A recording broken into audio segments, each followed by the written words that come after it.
Thời điểm này, nông dân các địa phương ở Đồng Tháp đang tiến hành thu hoạch lúa vụ đông xuân năm 2025-2026. Tại xã Vĩnh Hữu, đây là vụ lúa được đánh giá là có năng suất cao, tuy nhiên lợi nhuận mang lại thấp.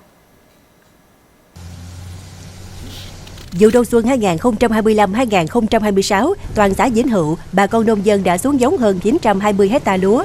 Đến nay đã thu hoạch được hơn 210 hectare, năng suất bình quân 8 tấn một hectare.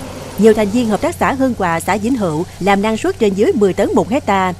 Giá lúa bán tại ruộng cho thương lái dao động từ 5.800 đồng đến 6.200 đồng một ký. Theo bà con nông dân, nhờ hệ thống kênh thủy lợi nội đồng được quan tâm đầu tư, thường xuyên nạo vét, khơi thông dòng chảy, nên nguồn nước phục vụ sản xuất vụ đông xuân năm nay luôn được bảo đảm.